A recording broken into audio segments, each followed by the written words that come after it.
the July 25th Planning Commission meeting to order, and we have a quorum. So thank you all for being here. We have public comment section, and we have a number of people who are interested in talking about items that are not on the regular Planning Commission agenda for tonight. So if you would be so kind as to come up two at a time, that would be great. So we have Kendall and Sam. Is Kendall not? Kendall Evans. Is that not? Kendall, yours. That's on the marijuana one, right? Okay. Well, it was on top of the pile for the non-comments. Okay, so we're putting you over there then. All right. So we have Sam and Travis. So come on up, and you know the drill. Name, Okay. rank, and serial number. Right. My name is Sam Drivo. I'm a small business owner in Oregon City, but I'm here on behalf of We Love Clean Rivers. And I actually have a recording I was hoping we could play. One moment. All right, you be the official timekeeper.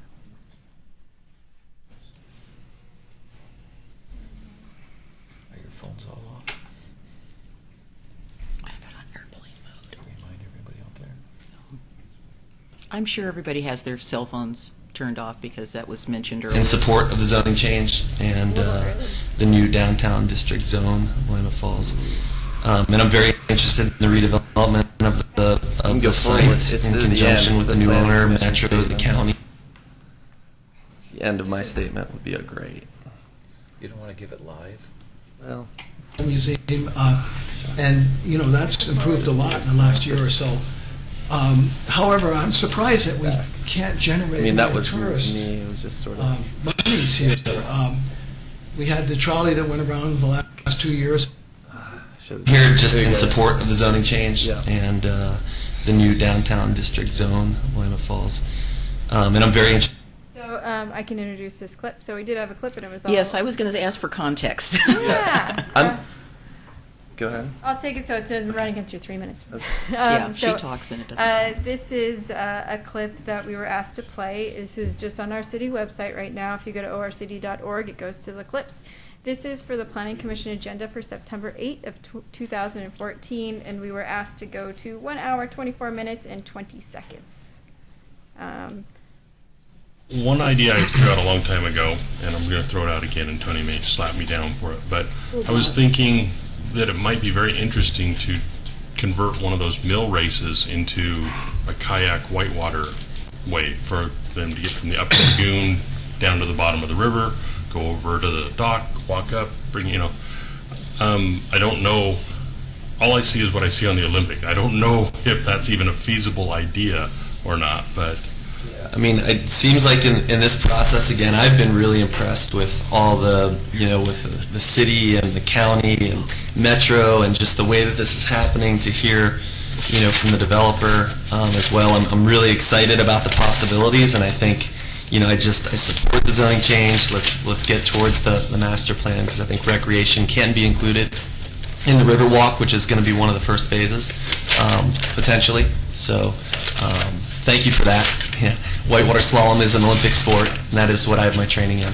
Yeah, it just seems like that's a nice... And there's possibilities. link. Yeah, I mean, just the river is an important resource. Obviously, everything is around the river, and I was in the river today. I'm in the river every day, and I try to get lots of people in the river and try to steward the river, and the ecological parts to it. So. Sam, it's people like you that are going to make this successful, and that you're willing to take a chance on recreational activity and be an entrepreneur and take a gamble. Historically, I just learned. I had Doug Neely and cut it off. Okay, so I'm just coming today a little bit discouraged, honestly, because we came to the Planning Commission meeting. We advocated for the zoning change, and I kind of stuck to a script. And honestly, the Planning Commission brought it up in the way that they did. At the point, in that point in time, we had been studying the Clackamas River for the potential of a whitewater park. And since that time, September 8th, 2014, we spent over $100,000. We've gotten multiple grants. We've provided deliverables. And at every step of the way, it's been looking more and more positive that this is actually a possibility. Now, I'm not here saying that, let's build it right this second, but up to this point, the other misnomer about this project is that it is been publicly funded through the county and through tourism development, the tourism development grant process, and PGE also was a part of the first phase on the Clackamas, where they actually contributed $12,000 to our project. I mean, my point is, significant amount of resources, significant amount of time, and energy has gone into this project. And to have the city, I'm asking for this planning commission to, if at all possible, potentially influence the city commission, because it seems to me like the decision was made in about a 2-minute conversation without any research or without a work session, and it's just extremely discouraging when I just, and I represent a large committee of people that have put countless hours and time and effort, and we've brought to the table world-class experts, and I encourage you to read the reports, the technical reports, and I'm hoping that you can have some discussions with the Planning Commission and reiterate the fact that it was actually Commissioner Maybe and some other discussion that really kind of fueled our fire with this project. And I think that's really important to recognize at this moment, based on the fact that it's been elevated to the Technical Advisory Committee level, and the City Commission voted for option 3, which is let's just keep this a programmatic element. Let's not elevate it to keep the option alive, based on the fact that it's everything up to this point have really been looking positive for this project as an element of the redevelopment, including multiple support letters from the developer, and to this point they haven't even been recognized, which is again extremely discouraging for me. So that's what I have to say. I apologize, but the tape started, then you started talking. So what is it that you're just making a public comment? Are you asking us something? Yeah, I'm asking you to speak to the county commission, or the city commission, excuse me, okay. the city commission, to advocate for the middle road of keeping the option alive, as opposed to the option of just keeping it a programmatic element of the Riverwalk. So we've, up to this point, we've,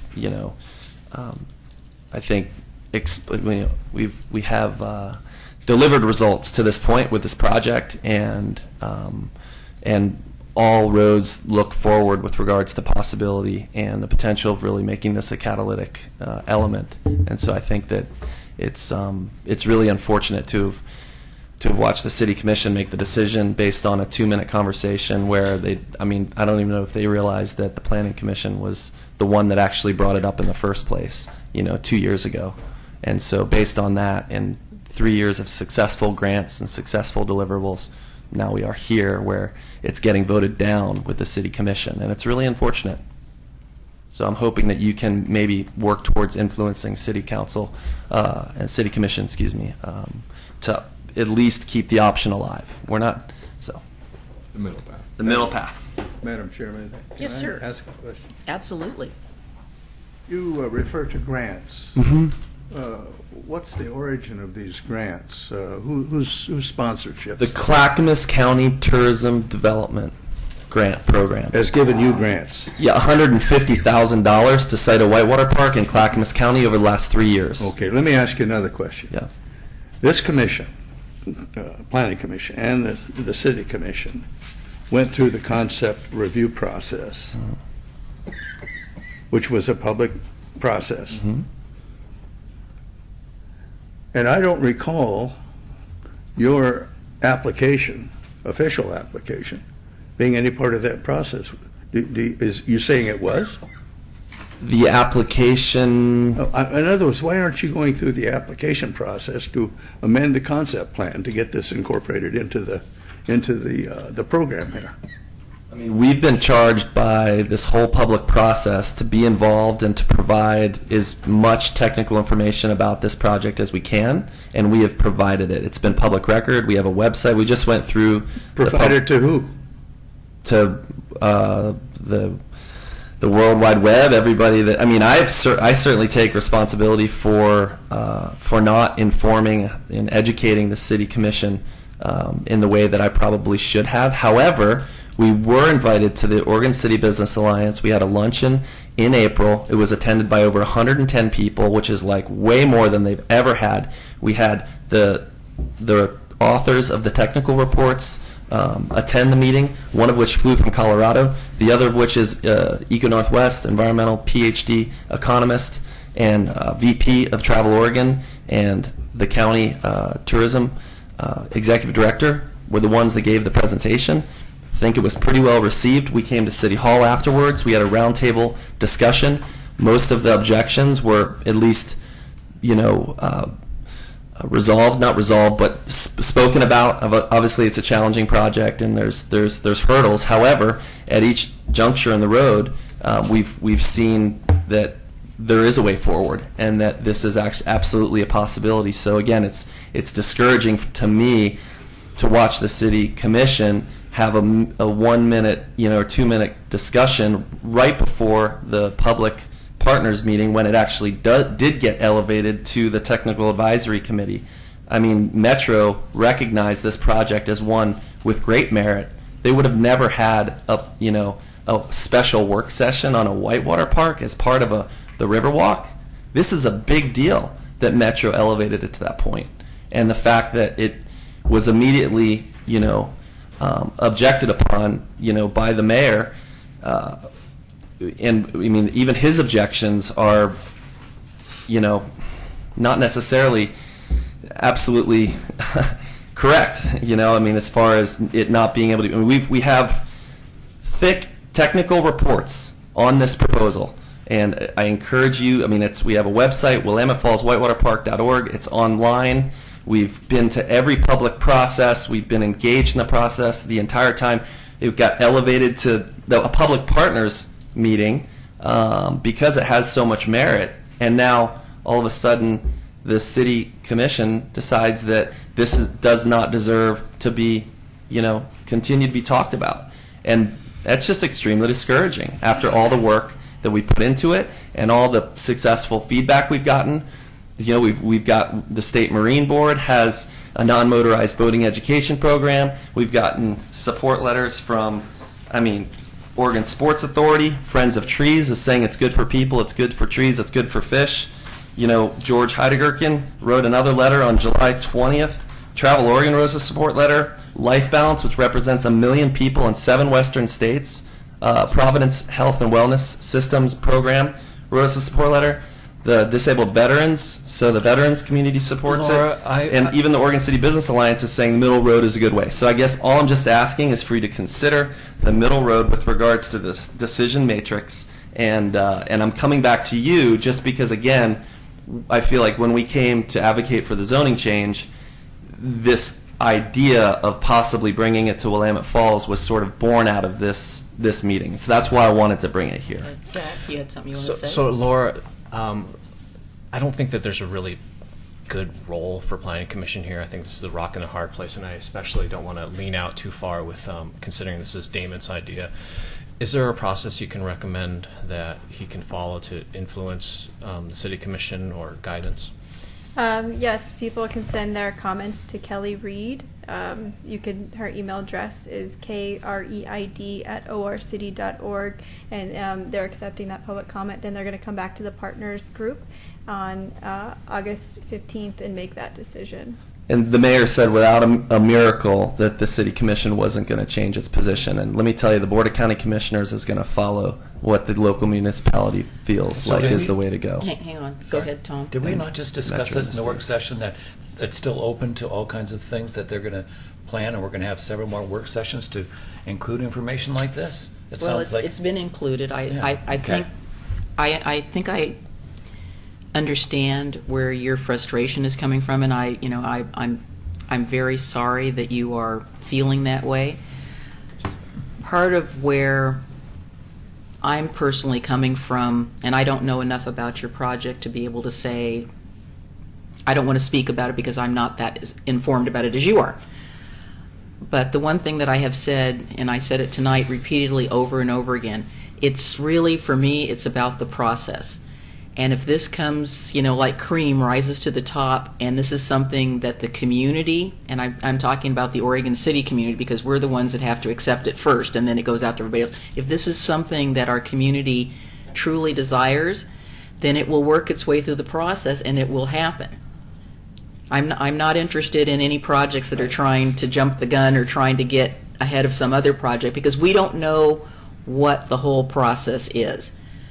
We're still taking baby steps as a community and baby steps as a process. Again, as Carol said and Michelle said, this project is so unique, we're taking it very slow.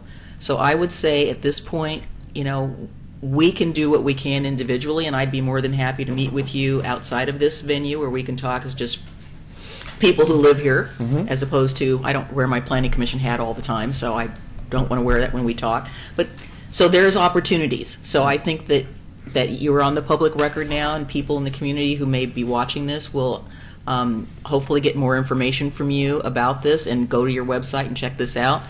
At this point in time, we can have a discussion about it at another time as a commission, but there may not be anything we can do about it right now other than as individuals. But I appreciate your coming here and, And your passion. and keep the faith, I do. I'm all about process as well, Right. and I have no problem with that. Other than I just had this epiphany after the city commission has come out with their stance on it, and I just feel like, where did this come born out of? And it actually came born out of a planning commission meeting when we were advocating for the zoning change Sure. of the Blue Heron site, Well, and that was 2 years ago, and Yeah. we've been working diligently That was for the no last 2 official- years. that was I'm no- done. I don't want to take up any more time. Okay. No, and we I appreciate definitely- I appreciate your time Yeah. and your No, service. thank you for coming. It's all about public participation and public comment. That was no official city decision on that, right? It was just a discussion. Not at this Okay. point.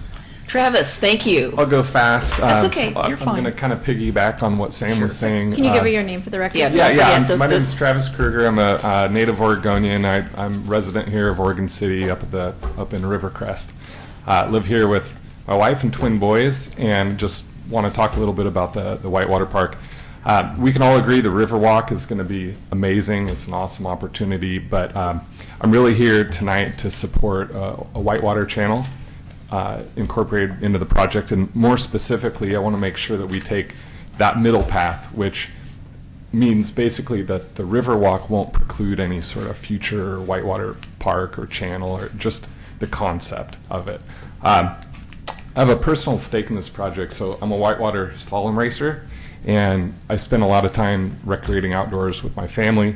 And really, at this point, we're looking elsewhere outside of Oregon City to do outdoor things and to recreate. And I think that's a big shame. I think we have an opportunity here to make Oregon City a destination for outdoor tourism. So, as a civil engineer, I was asked by We Love Carlina Rivers, which is Sam's group, to do a feasibility study for a whitewater park or facility on the Clackamas. Really quickly, what we learned is there is no feasible site on the Clackamas. We looked elsewhere. We looked at the Kellogg Creek, the Tualatin. We looked all around. Bottom line, Willamette Falls is not only the most feasible site, it's probably one of the only sites in the Northwest that would work. What makes Willamette Falls feasible is we have the flows, we have the vertical drop, we have the population center proximity. We're next to Portland and, the valley with most of the folks that do that type of activity. We have the support of the community, and not to mention George, the property owner. So I think we've got a lot of things going where we should continue to kind of do our due diligence and look at this project. It would be one of the only whitewater sites in the world that functions without pumping. We have that vertical drop. We don't need, turbine pumps to pump the flow. In fact, it's likely that we incorporate some sort of hydroelectric demonstration project, and we'd end up with a world-class event site that doesn't need any power to operate. I think that's pretty amazing. So I dream of kids in our town qualifying for the Olympics, but this is not just about kayaks. The facility would be inclusive of a diverse range of ages and uses. So you end up with a safe and local site. You'd have use ranging from law enforcement and safety type training to summer camps with kids and rafts and inner tubes. I mean, there's a big range of use there. So I worked on the Bend Whitewater Park project, which just opened, and when we started, I remember thinking this would never get built. You know, it's completely infeasible. And this spring, I was out there surfing waves. You know, that was a complex site with all sorts of site challenges and environmental challenges. And the community and the businesses really rallied behind the project, and they got it built, and they really created this legacy in their town. And I think we have a very similar opportunity right now. So you got the red light. That's it? All right. So it's an unmatched site. Let's go for it. Can I Amount ask of a time. quick question? Yep. You just completed the Ben Whitewater. I worked on the original feasibility study, and it's went through construction now, and it's open. So there are several different design teams that took that on throughout the last few years. Successful project.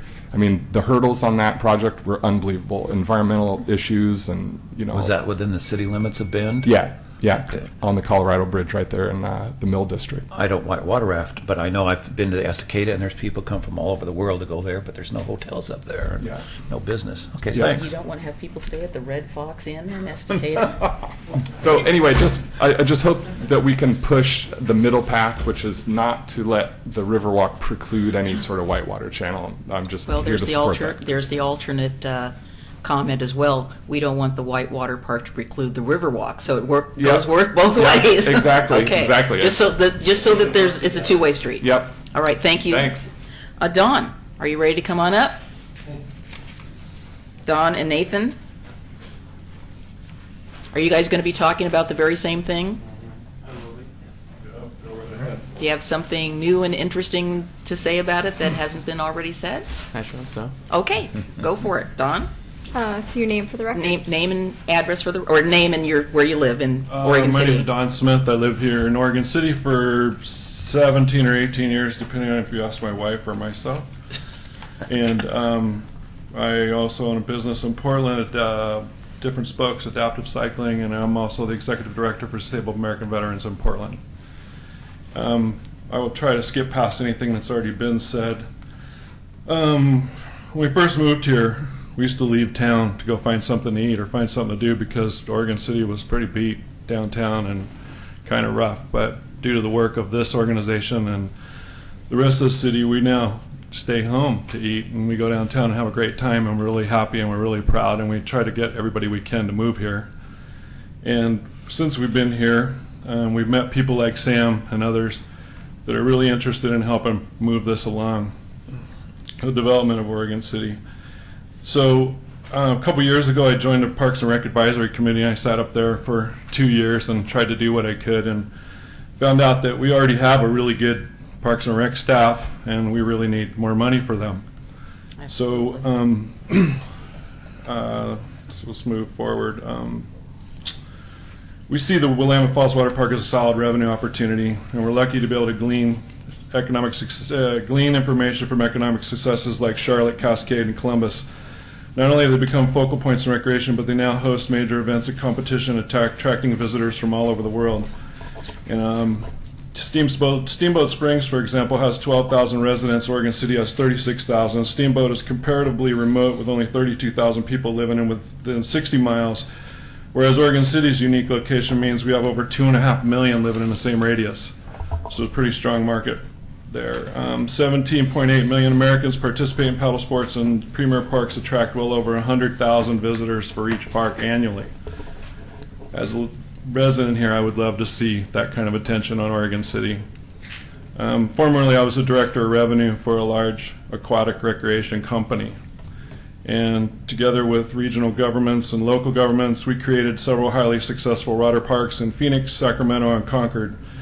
And we proved that public and private partnerships are possible and can work really well. And to wrap it up, we're just asking you to help us and embrace this once-in-a-lifetime opportunity and help urge the City Commission to bring the Whitewater Park down the middle path at least. We really want to see this happen. Lots of people I talk to want to see this happen. A lot of people who would never even think to come to this meeting want to see this happen. And we're not talking about people all over the country, we're talking about Oregon City residents. I think it would be a really good thing. Thank you. Thank you. Nathan, I can't read your last name. Sorry. My name is Nathan Maudlin, and I live in the Historic District of Oregon City. M-O-D-L-I-N. Okay. Yes. So thank you for the opportunity to speak tonight. My name is Nathan Maudlin, and I've lived in Oregon City for my entire life. For about the last 125 years, my relatives have worked, played, and lived at the base of the Willamette Falls, and at least 4 of those generations have been whitewater enthusiasts.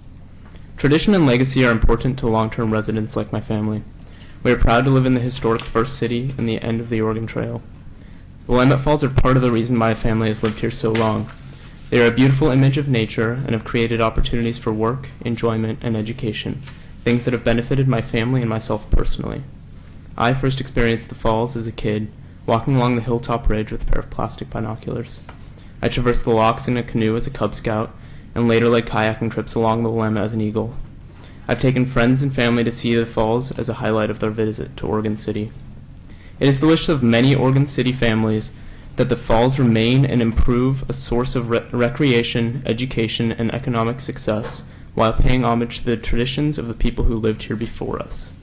Appreciation of the falls matters to residents now, just as it did to the Native Americans and European settlers long before us.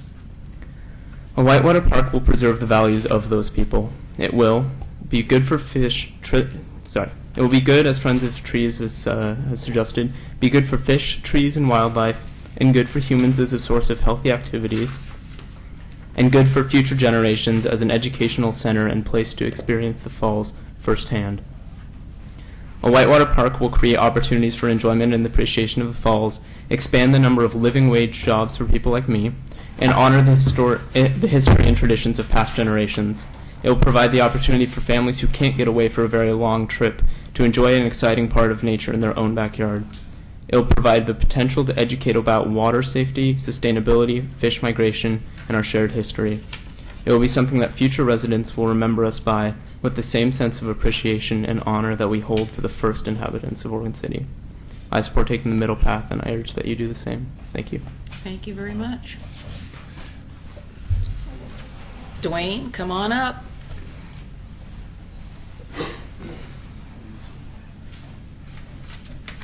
The last card I have here says Dwayne Felix. Did he leave? Dwayne, going once? Dwayne Felix? Yeah. Come on up. Another whitewater enthusiast. I don't think so.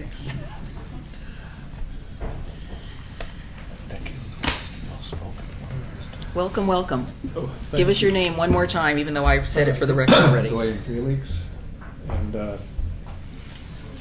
I was referred over to here from your office over on Mowall Avenue, and it sounds like kind of a minor thing compared to what I'm hearing, but we received a letter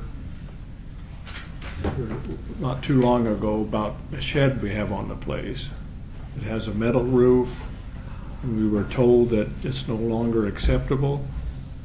But in March of 2013, we had a letter to tear the fabric off and tear the shed down. I went to the city about a metal roof. We talked it over. They looked through I don't know what all, but we had approval on putting a metal shed on the framework of what was there. And then then I checked back on the 26th and about a permit, and we didn't need one because of the size of it. What size is it? It was 200 feet, 200 square feet. Is it a membrane structure? It's metal framework with a tin roof. We put the tin roof on it.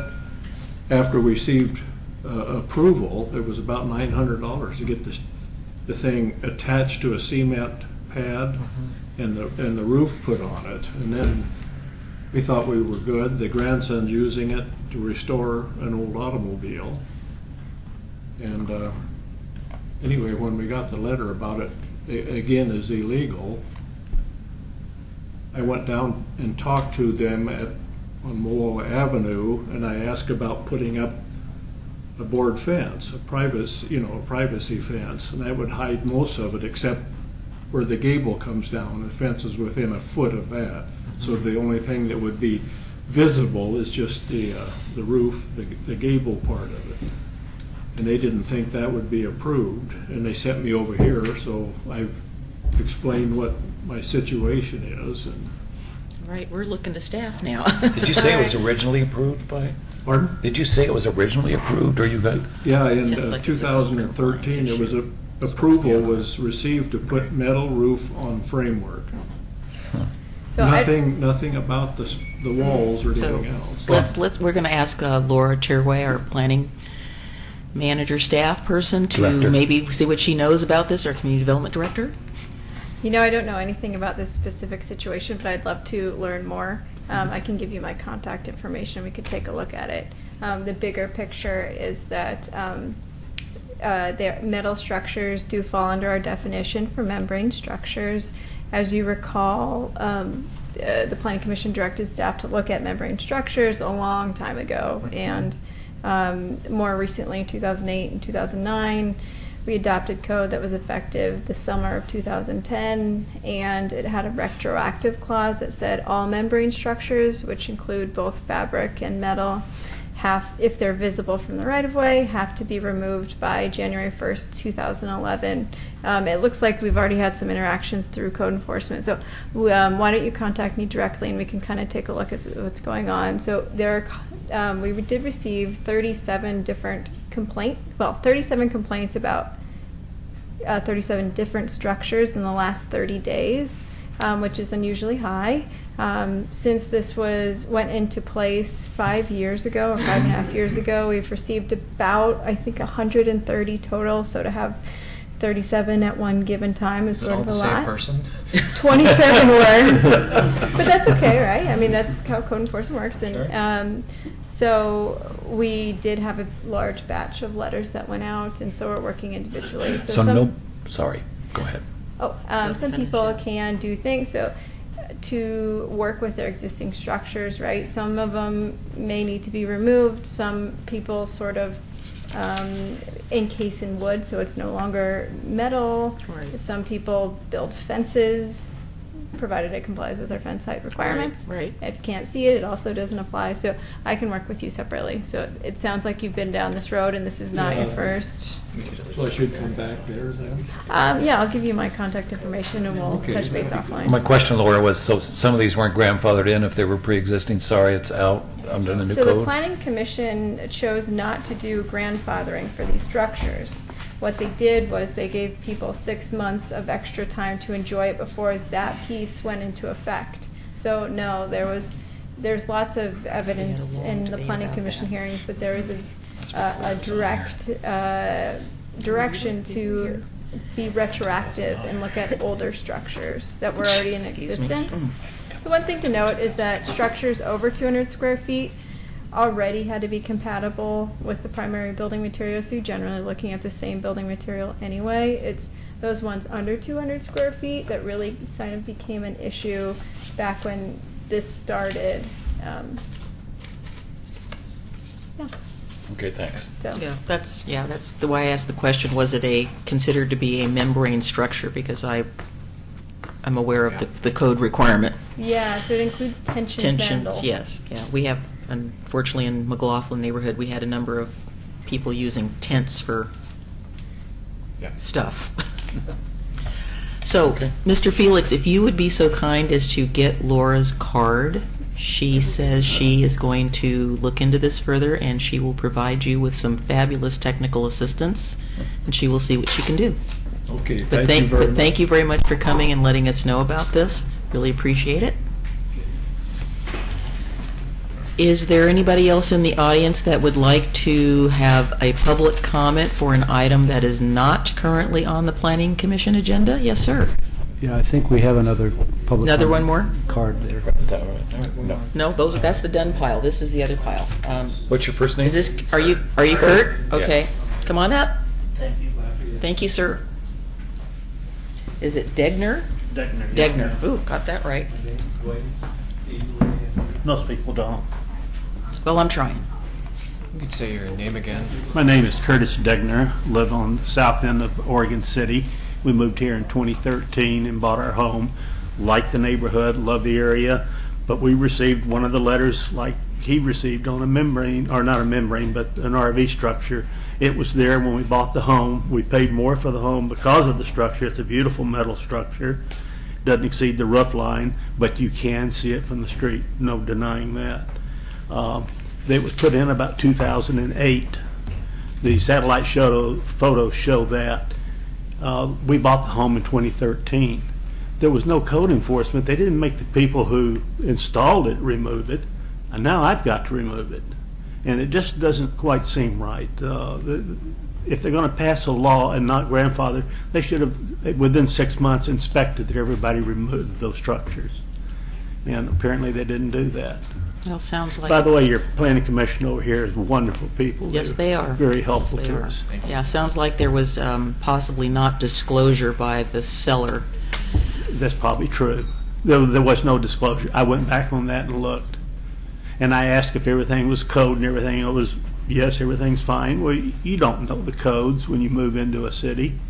So we bought the home in good faith, and now we're stuck with an RV. It's 32 foot long, 14 on the eave, 12 on the sides. That's not going to be a minor project to get that thing down. Well, I think you're going to get Laura's phone number and email, and she's going to have a discussion with you as well. Is that okay, Laura? That is. Okay. Yes. And you'll come over and help him take it down. It would be appreciated. She's going to investigate and find out what the situation is. Thank you. But thank you for letting us know about I that. appreciate you listening. Thank you, sir.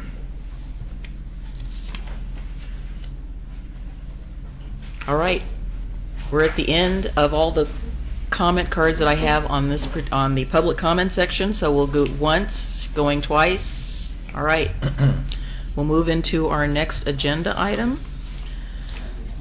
Mr. Walter, you have been waiting breathlessly for many months for this to happen. All right. One moment. Sure. So do we don't have to deal with any ex parte No. for this? This is a legislative. Yeah, so you don't have to opinion, disclose so anything. There's no reason to. Nor would I. disclose.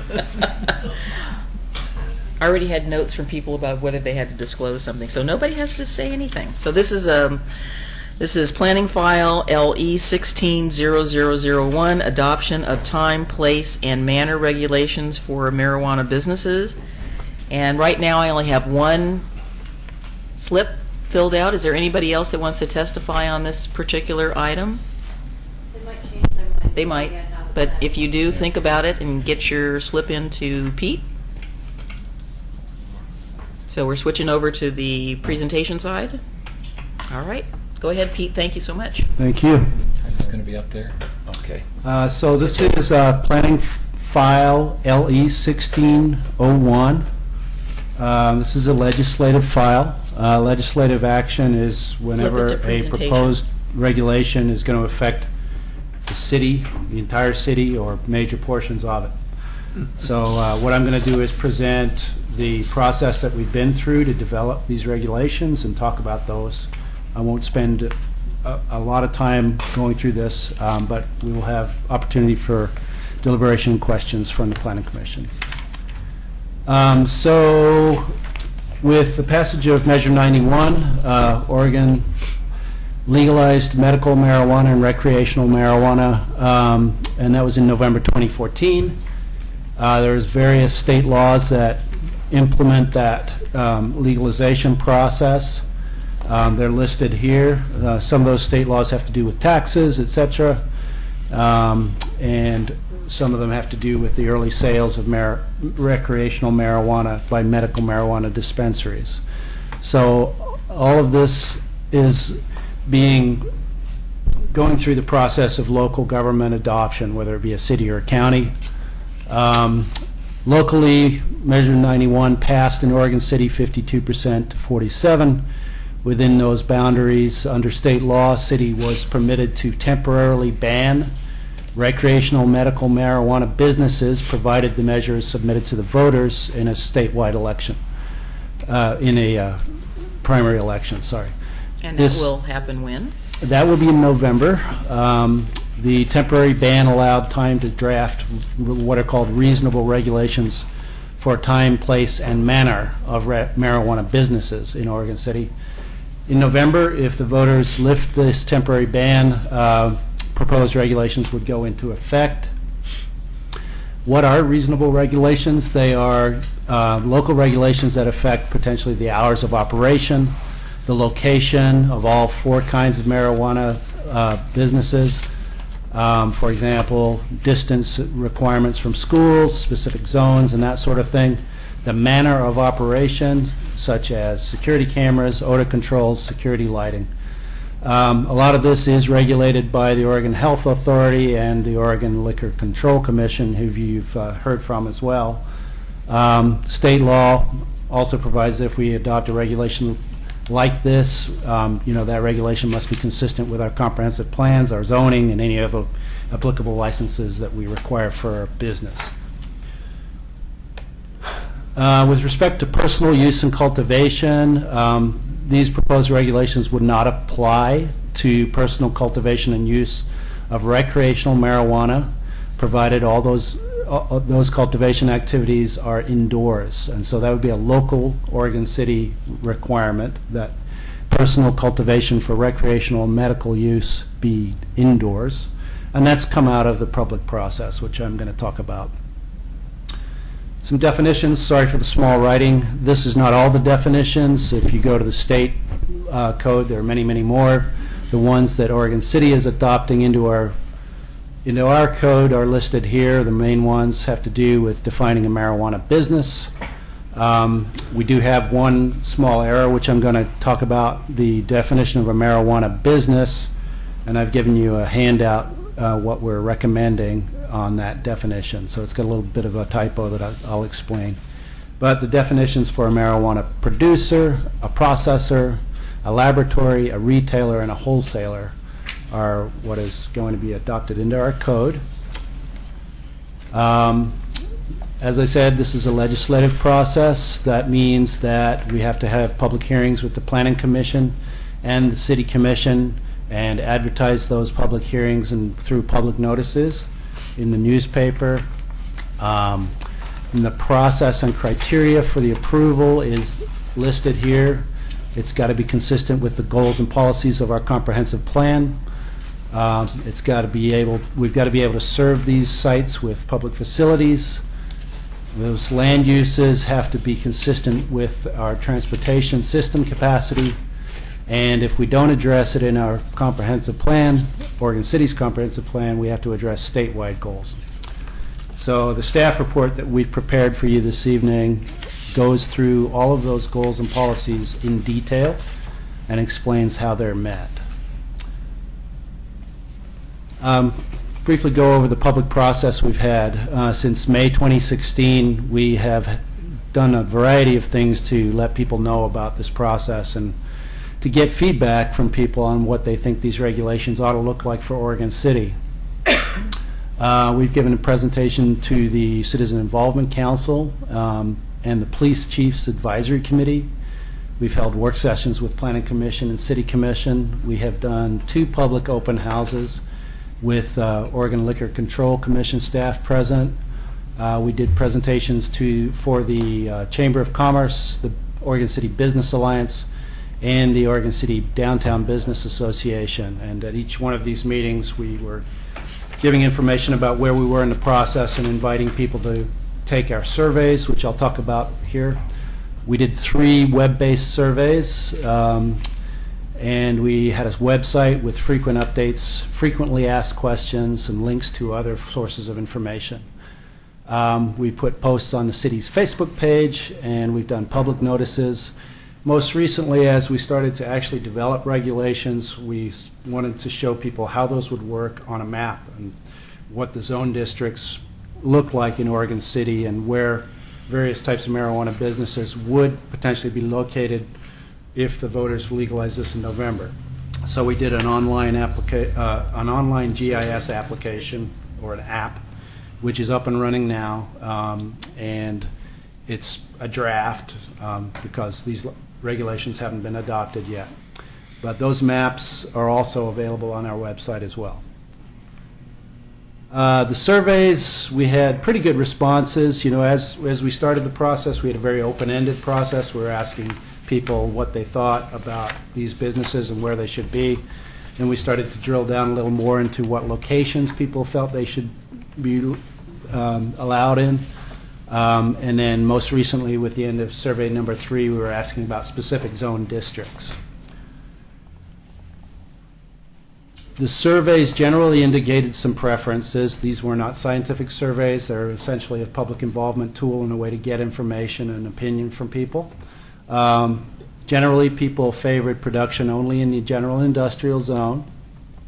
The processing of marijuana was favored on employment and industrial lands and possibly some mixed-use zones. Warehousing was favored wherever warehousing is permitted. Retail was not favored anywhere in or adjacent to residential uses, parks, schools, or child care facilities. Otherwise, generally okay, however, given adequate separation requirements, which I'm going to talk about. In addition, the type of operational standards that the city is adopting or proposing to adopt include controls on odor, security, screening, lighting, and design requirements. Some of these things are applicable to any business that goes through a change of use or site plan and design review process in Oregon City. Some of them are regulated by Oregon Liquor Control Commission and or Oregon Health Authority already. So we've tried not to be redundant with any existing regulations that the state requires through their process. With respect to zoning, this is a quick reference table that's in there. I'm going to go into a little more detail about what this means. We've listed all of our zone districts, and then across the top there's the marijuana business types. So this is a quick and easy way to reference whether or not a particular type of business would be permitted in a zone. And now I'm going to go into more detail on that, what that means. With respect to retail and dispensaries, those would be prohibited in any R residential zone. That means our R10, R8, R6, R5, R35, and R2 zones. Very different densities of zones, but they're all residential, exclusively residential zones. The retail and dispensaries would be prohibited abutting any residential zone, except if that tax lot was located on a corridor. And the corridor plan that we're referring to is an adopted map in our transportation system plan. You won't be able to do retail within 250 feet of any public park, licensed child care and daycare facility, or public transit center. And in accordance with state law, you cannot locate a retail or dispensary operation within 1,000 feet of a public, private, or parochial elementary and secondary school. And the definition under state law is a public elementary or secondary school for which attendance is compulsory under Oregon Revised Statute 339.020, or a private or parochial elementary or secondary school teaching children as described as in ORS 339.030(1A). And that's an important distinction.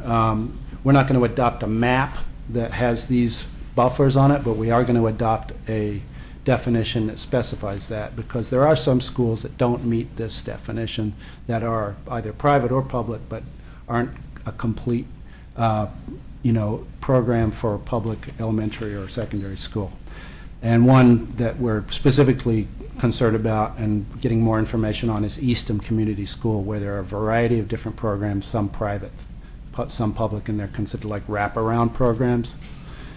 So in that situation, the Oregon Health Authority map does not show a 1,000-foot buffer from there. So it wouldn't apply in that situation unless we adopt a local regulation for that, just so you know. So we'll be looking at that. What this looks like on a map, we modeled this. This map's too small, but you can go to the big map on our website. We're buffering using the 1,000-foot buffer from any public, private, elementary, or secondary school, and the blue buffers that are smaller ones are 250 foot from a public park, child care facility, or transit center. And that's a very busy map, but it shows you pretty considerable overlap in certain parts of the city. To simplify this, we produced this map, which essentially shows you where the zones that permit retail are. And everything that's grayed out or not colored is not going to be a permitted area for retail. Anything that's orange on this map is an area where retail is allowed. We already have 3 zones which allow what's called limited retail use because they're designated primarily for either industrial land or employment land. They don't want that land being taken up by retail use. So those are the general industrial, mixed-use employment, and campus industrial zones. And they have restrictions from 5% to 20% on retail, depending on where you are. So, but they do allow some. So, with respect to production, it will be prohibited in all zones except for the general industrial zone. And this map indicates where those are. It's primarily the green area that's shown along First Street, general industrial, and then areas along Clackamas River Drive and just north of the interchange there, which is where the Tri-City Sewer plant is and some other properties. But there are some vacant sites. So Yeah. where I can barely, well, the green that's down towards the bottom of the page, that I'm assuming is that First Street? That's First Okay. Street, yeah.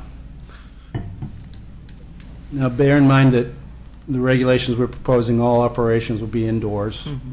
So, Can you go back one screen? I don't mean to interrupt production, you. The screen just before this. retail. Isn't that one area up there, right in Clackamas Cove area, next to Clackamas Cove? Isn't that going to be all You have this too. apartments and? Right. I mean, this doesn't take into account whether a proposal is going through or whether the site's vacant. It just is based on zoning. So somebody could Yeah. open something there, and then all of a sudden something goes in, and they'd have to move. No, if it's, That's what I was No, wondering. depends on who's there no. first. I mean, with respect to the protected uses, i.e., schools, childcare, and those sorts of things, the way we've written the regulation is that if those are established and lawful, and a school moves in, then that business doesn't have to move. I see. Okay.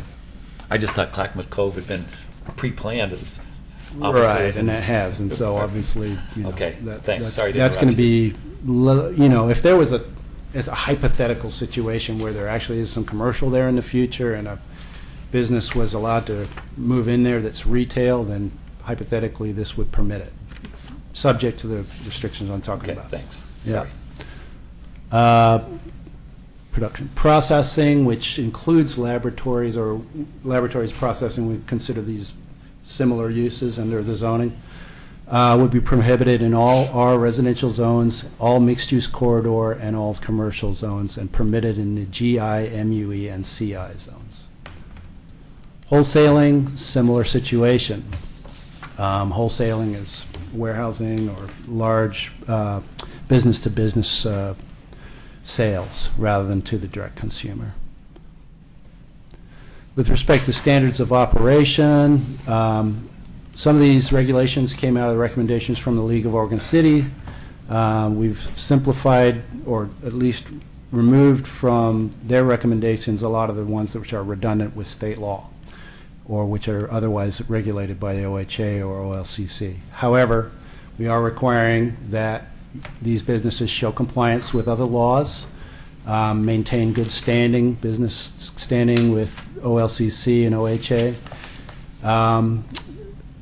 Standard 3 is that no portion of any business shall be conducted outside, including but not limited to storage, production, processing, wholesaling, labs, and retail sale. Hours of operation we will defer to the OLCC or the OHA on. Odors, we're requiring that any business that is going to be producing marijuana or any kind of objectionable odor have a designed odor control system, which is prepared by a mechanical engineer using a reasonable standard. So this is a legally defensible regulation for odor control rather than getting into a prescriptive standard requiring a certain amount of cubic feet per second or carbon filters or a type of machinery, et cetera, et cetera. It's putting the burden on the applicant to show, and it is enforceable through code enforcement. Doors and windows shall remain closed except for the minimum length of time needed to allow ingress and egress to the building. We're going to require secure disposal of marijuana remnants or byproducts. You won't be able to put those in trash containers. That will be a little bit of a administrative thing if it comes up as a problem at all, but I I don't think it will. We'll see. Has there been any Yeah. comment about that from Sure. the Yeah. Garbage Haulers Association? I shouldn't say garbage haulers, solid waste refuge disposal Yeah. folks. Have you heard about anything from them? I haven't. 'Cause No. If obviously, I don't know what would happen if it ends up in the landfill. I don't. Yeah, I think, with respect to the county, where large production facilities in the county obviously had to deal with this issue to a much Right. greater extent. Than we would, yeah. Composting and such, outdoor allowance and that sort of thing, so we wouldn't probably have to deal with that kind of problem as much. We would not allow a marijuana business to be a walk-up or a drive-through, and we're going to require that they show proof of security with the OLCC, including alarm systems, video surveillance if required, and restriction on public access to certain facilities within the building. I will say that Go ahead. I was completely shocked, I guess because I had never seen it before, but they have, I think it was in California, they had a drive-up liquor store, which is really, part of it was a Long time liquor ago. store and part of it was Dairy Queen, and I didn't quite see how those two things went together. They have drive-up daiquiri stores in the south. So it was kind of like, Been a so while. you get your Blizzard and then you get your fifth of Jack Daniels. I don't know. It was just very bizarre. Be an enforcement problem. Yes. Finally, there was a question with respect to tax revenue that came up at the work session, so I included a slide on that. Where's that slide? Sorry. There it is. So the permanent tax rate on recreational marijuana is 17%. There's a temporary tax rate right now on recreational of 25%. Medical marijuana is still not taxed. The Department of Revenue estimates 350 retailers 2015 to 2017 and possibly 550 from 2017 to 2019.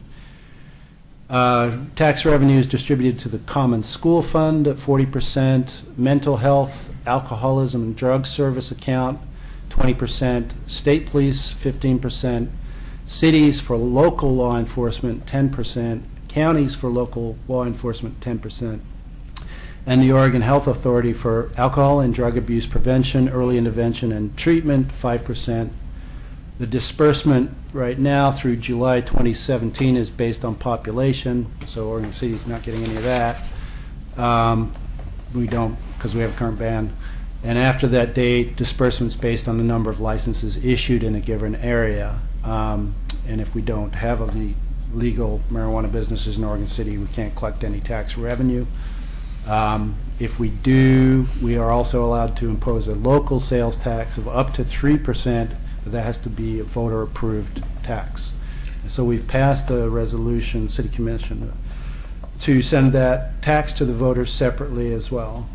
Resolution 16-18. Pete, can I ask a quick question? on Sure. that? So are they saying that a city the size of Portland that can have any amount of these businesses can get a lot bigger tax back than, let's say, Gladstone or Oregon City that have smaller populations? It's based on the number of issues? Number of licenses issued. In your area? Yeah, I don't know, Portland versus Gladstone and. Well, I mean, what we're it amounts smaller to, than but Portland. I mean, Yeah. Well, heck yeah. I would think it would be based on percentage of your Yeah, population. the more licensees you have, potentially the more tax Okay, revenue you get. thanks. Also, got some items to enter into the record, which I placed before you. The testimony of Dr. Kendall Evans, which I received on Friday, and then an additional item that we received tonight from Dr. Evans as well, which I made copies of those. I included a summary of your comments from the work session of July 11th. I included a revised draft map of potential retail locations and a similar map with the buffers, and this is reflecting the Eastham Community School situation that I talked about earlier. Eastham does have a child care daycare facility within it, Yes, so we it mapped. does. We're going to keep both maps, for reference purposes. It's a good One will deal. have the 250 foot, and one would have the 1,000 foot on it. and just so we can use those. And that will be something that we're going to clarify as we move through the process. Also entering this PowerPoint presentation into the record. And Pete, I'll just ahead. mention, because it's going in the record, the date on the opening slide is wrong. Ooh, thank you for pointing that out. I will change that. So does Gladstone have any regulations? We do have, so I wanted to talk briefly about the definition that I was talking about for marijuana business. Where is that? So we're recommending that the definition for a marijuana business be replaced by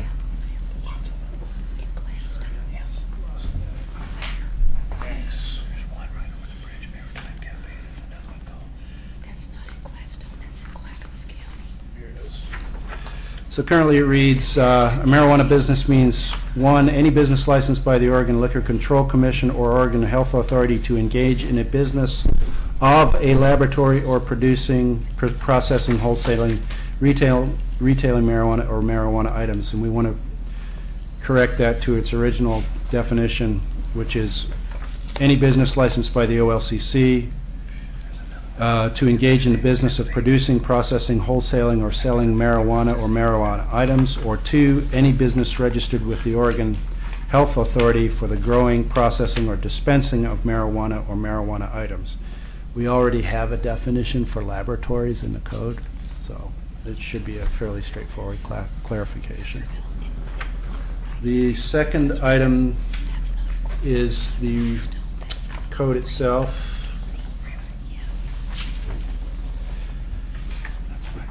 In proposed chapter 17.54.110, subsections 3 and 4, we have an incorrect reference to sections 6, 7, and 8. In the ordinance? In the ordinance. And we're recommending that rather than 6, 7, and 8, we just state this section. This section, okay. Because it'll be clear. And that's referring to the provision within the proposed ordinance that grandfathers in a lawfully established retail facility if a protected use moves into its buffer zone. So let's, rather than saying grandfather, since that's not a technical planning term, Sorry. pre-existing. Pre-existing, yeah. Or is it conforming or non-conforming? I agree. The state uses that term, but we probably should not. We should use pre-existing, Yeah, because non-conforming. I don't know what grandfathering means, and we don't want to slander any grandfathers. Good point. Let's see. So we're welcoming further input on this proposed regulation and testimony. Our next Planning Commission meeting date is August 8th. We are recommending approval of these text amendments to our city code. And I just want to point out what's coming up next. This is a link to our website. We have a work session with City Commission scheduled for August 9th. I believe that's at 5:30. That's a Tuesday? Tuesday. Yeah. So we're having a meeting on the 8th before we have a work session with the City Commission on the 9th? Potentially, yes. Okay. Well, we're not having a work session with them on this. But, He said a work well, session. City Commission. City work Commission's session. having, not a joint, not a joint, no. We don't want to have a joint work session. Right. So we on the don't. 8th, what will we be doing on the 8th? Well, we'll get to that. Yeah. The next scheduled public hearing for the City Commission is August 17th. That's what's in the public notice. So if you continue tonight's hearing for whatever reason, then, we would recommend it go to August 8th. And with that, I'd be happy to answer any other questions or things I've skipped over. Sorry. Gentlemen, it's up to you. You have questions Are we for taking- our esteemed staff? No, we're not taking input first? Yes, we are, but Okay. it's our turn to ask questions of staff. Okay. Mr. Mahoney, No, I have no questions. at this time. At this time. Tom? I'm not at this time. I have some comments later. Okay. Zach? Not this time. Okay. Well, I got a lot of my questions answered last time, but I do have a question. I think I mentioned at the last meeting when we talked about this that I had observed on Jennings Avenue that there is a property owner or a business owner who has stated publicly for everyone to see that their building is for lease but not for specific items or specific uses, and they also precluded a dispensary. If a private property owner or a person that owns rental property says that none of this is allowed on their property, is that entirely legal? I mean, I'm assuming somebody can say, "I'm sorry, you know, I have a rental," and let's say that person's, as part of their rental agreement or whatever they're going to have, say that, "I'm sorry, you can't have any marijuana growing here, or you can't do anything like that." As a private? As a private, yeah. Oh. And also, you know, could a business owner also preclude someone from? I'm assuming that as a private property owner, a business owner or building owner could say, "I'm sorry, you can't have a dispensary here," or, I mean, they don't have to lease to anybody. They don't want to. It's a question that was asked of me the other day. Did you want to ask Pete or did you want to ask me? Let's ask Either. Let's ask Carrie. Let's ask everybody. A private property can make an arrangement to restrict uses Whatever they to want. whatever they want. Right. That's what I told the person, but I just wanted But to. not based on race, creed, or color, or just on business. Well, I only want to allow gymnastics and soccer in my gymnasium. Then That's what I want to do. That's your At their right. own peril.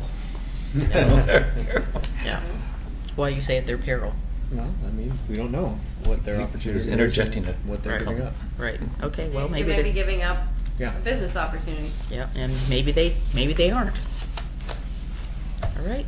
Well, I presume that they will have questions later, and we have 2 people signed up for the public hearing, and I'll go ahead and open that portion of the meeting. And it's not super late, so I say just be reasonable. 3 minutes. No. Would you like me to do the timer or no? No. We'll see how it goes. Okay. Doug, would you like to come up, please?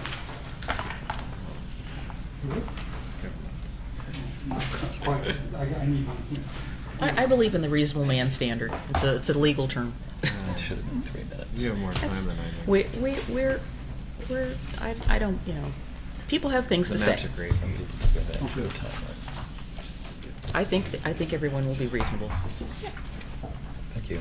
I'm Doug Neely, resident of Oregon City. I'm also on the board of the Oregon City Together, which is a coalition of local agencies and organizations dedicated to reducing youth substance abuse through environmental leverage strategies. We're comprised of 12 major sectors of the community, including law enforcement, government, media, schools, parents, and more. What you have before you is a pie diagram, several of them. This is out of a survey that was conducted by the Oregon Health Authority of Oregon City middle schools and high school. And I'm just going to go through this quickly before I make my comments on the zoning issue. Doug, can I just ask, where do these figures come from? That's what I just told you. I'm sorry, I was That's reading. a survey that was done by the Oregon Health Authority of Okay, the thanks. middle school and high schools. Sorry. Yeah. The first graph there just demonstrates that 20% of the Oregon City high school students admitted to drinking within the last 30 days. 19% of 8th graders who drank in the last 30 days. You have 8th grade students who smoke pot in a typical month, and 9% of them claiming that. 11th graders who smoked pot on a typical particular month, 14% claimed they did so. And then you have more than 42% of the Oregon City high schools approve of their friends drinking. Now, these surveys were done prior to any of the laws applying to retail sales of marijuana. It was done in the period of time we were authorizing medical marijuana. And what year was this again? I would say it was 2 years ago. 2 years ago. Okay. Yes. We were using the information at least 2 years ago, let me say okay. that. We have a particular couple of major concerns about the zoning. One is the 1,000-foot restriction around middle schools and high schools. Bus service, students don't get bus service unless they live more than a mile. 1,000 feet represents less than a fifth of that distance. The other thing that's not covered is the community college. There's no recreational restriction around the community college. Many of the students there are under 21 years old. In fact, there are many students there that are pursuing some of their AA study requirements while they're in high school, going to the high school and going to the community college. I believe that restriction to apply at the community college as well, because a large proportion of the students there are juveniles as far as the laws regarding regarding marijuana use. So those are two things that I would really seriously want you all to consider in terms of looking at the recreational sales. Thank you. Doug, can I ask your opinion on the restriction around parks? Well, we'd be in favor. I mean, we want as much barriers to youth being able to gain access to marijuana as possible. Yeah, I had suggested 300 feet since it's the same as our notice requirement. I don't think it's enough, but that's where I was going with it. But so I'm sure you have opportunities yourselves to make comments on the zoning regulations. So Pete, I guess the question I had too was, there is a looks like a blue dash line around the community college because you got a little schoolhouse there. Clackamas Community College. Yes, this one. There's a childcare daycare facility in the college campus. Okay, so it's right. Here. So basically, the entire tax lot, which is a very large tax lot, is off limits for retail, and also affects a significant portion of the shopping center at the corner of 213 and Beaver Creek, as well as a significant buffer that goes clear down south of beyond Glen Oak Road as well, so, which is a residential area anyway. So what do you think about that, Doug? I guess I'd like to, even if you have overlapping things that cover most of that area, I would like to see the community college itself have that restriction. Sorry. Let me look at the other map. Well, apparently it does. You've got two small orange covered areas down at the intersection of 213 and Glen Oak Road, which are zone mixed use. You got your little... Sorry. Yeah. Right here. Yeah. Which are actually already constructed with properties, but, you know, and then some retail up here at Berry Hill. Right on the edge of Berry Hill. Right there. So those are potential sites. So does the college count as both a higher learning facility and a daycare? Well, those are separately licensed type facilities. Right. You know, the regulation that we're proposing, which is a 250-foot buffer from the daycare, is just an Oregon City recommendation. Right, but does the college fall under the requirement? State one? No. Because I know that my son, when he was in high school, took classes at Clackamas Community College as well and got college credit. Yeah. And he was in high school. Can I ask Doug a question? Doug, when I did a sociology survey between two high schools at one point, and I found that more of the juveniles in high school have more access to drugs from their friends and all that than at one of these local access places. I think Mayor went to one, I went to one, and they were all people my age or older, which is quite old. But I didn't see any young people, didn't see any what would qualify as hippies that most people would think. But I keep wondering, when I did the survey, my degree's in psychology, I found that these kids have more access to alcohol and drugs than most adults actually do, it seems, at some times. And I know Rocky's a school teacher and you've been a teacher. Isn't it true that it doesn't make any difference to most of these kids? I've walked into convenience stores and had kids ask me to buy them some cigarettes or buy a bottle of beer. Oh, but that's not the point. Yeah. The point is you're establishing regulation periods. I mean, if they're getting from another source and the enforcement can't take deal with it because where those sources are.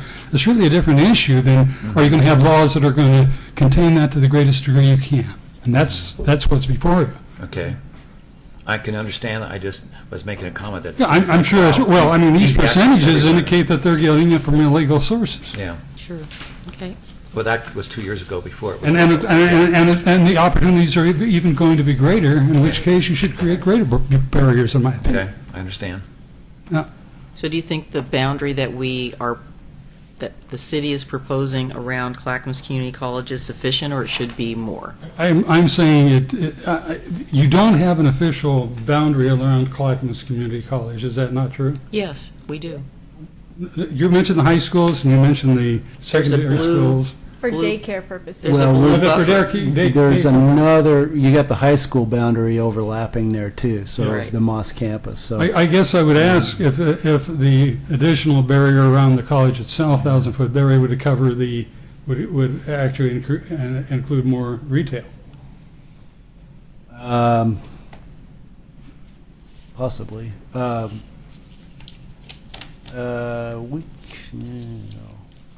You don't know that because the map doesn't really show what the additional coverage would be if the college itself had the boundary. Right, if we map that, it would pretty much, yeah, I'm pretty sure that it would go beyond. And I'm not saying I disagree. 1,000 but foot from the tax line. I do want to mention that it is an adult institution and it is illegal. Yeah, for them under to state abide. law, Yeah. it's not one of the definitions, but. Yeah. But you can have your own I'm not regulations, disagreeing. and as they say, in terms, yes, it's an adult facility, but in fact, minors are going to that adult facility for educational purposes. Okay. And just one more thing to add is when we did this plan adoption process, Pete did a very good job doing a variety of maps because we're sort of playing with these numbers. What is the right number? So we ended up with the 250 for schools. But we did play around with what does it look like to have a 1,000-foot buffer from all of those. Yeah, I remember that one. And so what it did was create all these circles, and there was very few land left for places to operate. And so through that public process, that's how we got back to the numbers that we're at. Okay. Any other questions for Doug? Thank you, Doug. Dr. Evans. How nice to see you again. It's always good to be seen. Yes. Well, I drive by your former office Well, thank you. on a very regular basis.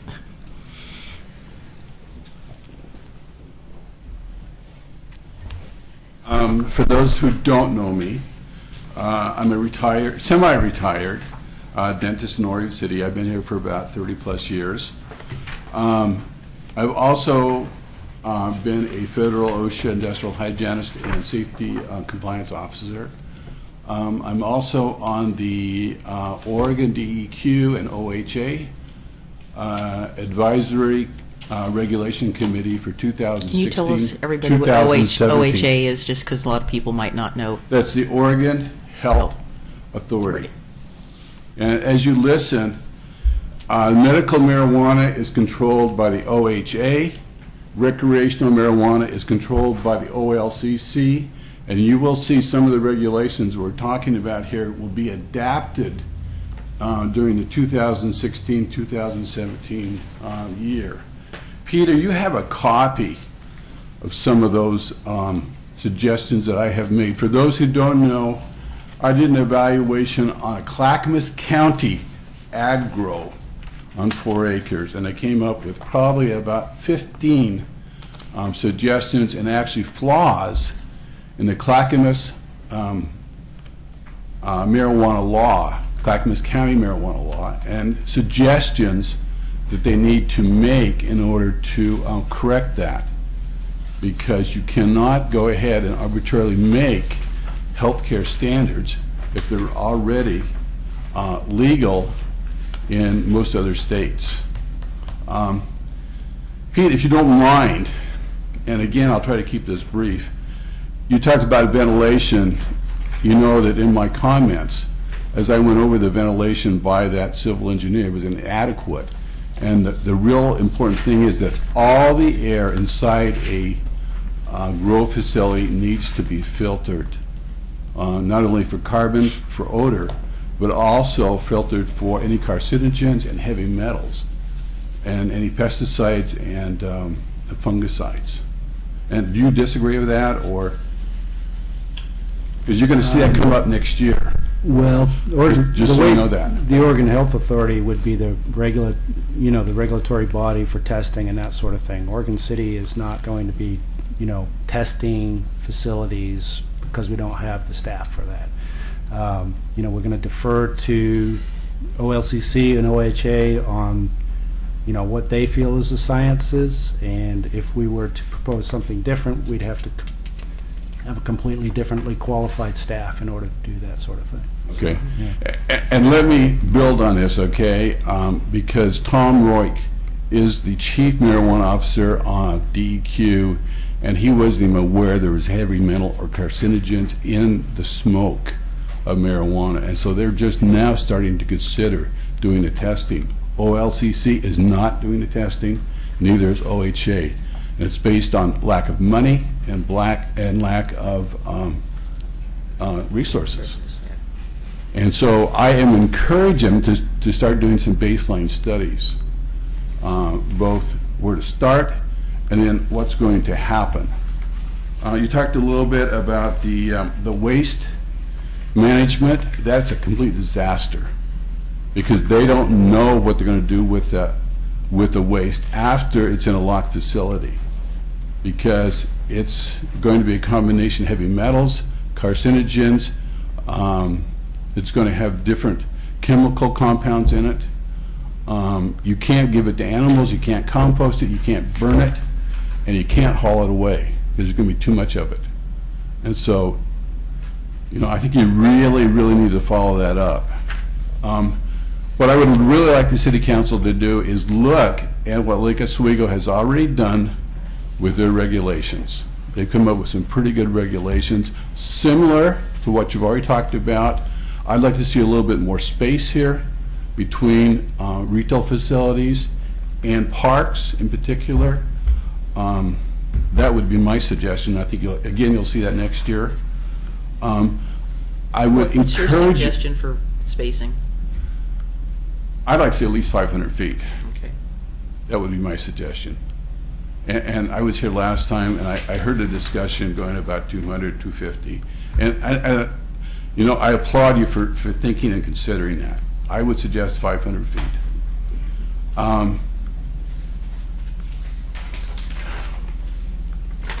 I have copies of Deschutes County. They approved their county regulations here, I think about a month and a half ago. A little bit more update. Take a look. They're so much better than Clackamas County's regulations. I really think that Clackamas County is going to have some litigation in regards to the regulations very soon, and I don't think you want to be part of that when it happens. So it's much smarter to jump ahead and see it's just a much better set of regulations. And as you read that, I think you'll agree. Pick out what's best for you. Obviously, not everything is going to apply to Oregon City, but there are some good ideas there. In the paper that I wrote, I also noticed that there's a lack of general liability policies going in on some of these grow facilities. And Pete, are you recommending that, or?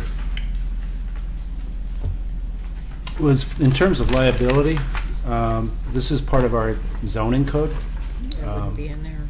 So, there's many regulations under our zoning code which are covered under, liability is already covered under our zoning code and for a variety of different regulations. Yeah, the city has a real advantage here over the ag zoning, because you're going to be able to control the hazardous waste. It is going to go into your sewer systems, but you're going to be able to control that, where the ags people are just don't know what to do with it. Well, yeah, to the extent that our building code applies to a similar type of use, some of the stuff will be affected by our site plan and design review regulations and our building code regulations as well. and whatever interior space requirements are required for whatever building code occupancy is in place. But I can certainly talk to our building official more about if there's any overlap or lack of overlap between these Deschutes County type standards and what our building code talks about. Okay. Yeah. So we talked about the waste, we talked about ventilation, that's an issue. I would strongly recommend, maybe if it's possible, to hire the services of a part-time industrial hygienist to help you through some of these codes. They're tricky. They can be the source of some tort litigation, and I think it would be best to avoid that. And so if it's possible, I would encourage you to do that. But that's the kind of person that you're looking for, is somebody that's specialized in the health issues, in marijuana, and also other areas. With these chemicals that you imply, yes.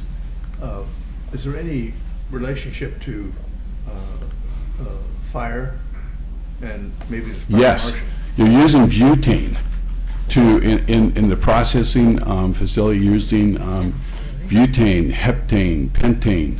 There's a whole array. So the fire marshal would be... So that you'd want the fire marshal to be there. You want to have a... ventilation. Well, not only ventilation, but some kind of indoor... Sprinkler system. Water. Yeah. Water system, yeah, for fire. Dr. Evans? Sure. Are you done? Not to be confrontational, but I have some questions. I read all your qualifications here, but nowhere do I see biologist. I see biology, chemistry from Brigham Young, but I was wondering, what gives you all this complete knowledge about marijuana specifically? I think I mentioned last time I've invested in 5 different companies on the stock market, and some that are doing research for stopping children who are having seizures, and they're doing a lot of testing with it. I agree. But I'm wondering, where did you get all this information about these chemicals and everything? I've not heard it with all the studying I've done before I invested my money in the stock market. Well, I don't want to be your investment counselor, okay? I think you can find a lot of information. Some of it comes from associates I have in OLCC that are compliance officers. They have a lot of information, DEQ. The internet. You asked, Pete has some articles on, by the way, they're all referenced. All my articles are referenced. And there's some structural suggestions that come from University of California, Berkeley, that did a study a year ago on how to grow marijuana efficiently. And they talk about the amount of electricity that's used, they talk about the kind of buildings, they talk about the kind of salts that are there, and the humidity, and what kind of structures don't do well. Okay. So is there someone of your caliber in Colorado which legalized it long before Washington or Oregon? I'm sure there is. I am not the only person. I'm wondering why we haven't heard about all this before, is what I'm wondering. I have a suggestion for you. And why don't you write this down, okay? Sure will. And I talked to, there's a marijuana grow site. By the way, those are very informative because they like to police their own, called Leafys. Say it again? Leafys, Leafys, and they list all the requirements that all the states that allow marijuana require in testing. And then they go through your question on the butanes, propanes, all the flammable gases during the process, because some of it becomes part of the caramel candy or whatever it is that they're making. They talk about the different fungicides. There's a couple of things going on with fungicides, with pesticides, heavy metals. Colorado, you can look at what they require in heavy metal testing. Okay. And you can look and see what they require heavy metals in the benzenes area. I mean, the molecule itself is two benzene rings, and in California, benzene is a carcinogen. So up to this point, it's usually been the federal government with a Reefer Madness and all the movies that scared people from using it back in the 30s and 40s, and now we're getting into hearing about the growth, because it's been growing since time began. It's been around a long time, and there's this constant conflict between the federal government and the state agencies. And by the way, if you have back problem, I'm all for it, I do. okay? You bet. I've had patients who, you've gone through the opiate regimen, you've gone through non-steroidal regiment, and then they've gone ahead and used, some kind of relaxant.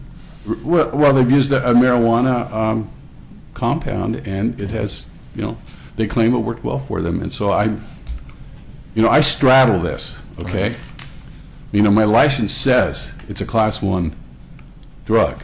On the other hand, I know of patients that use it and it works well for them.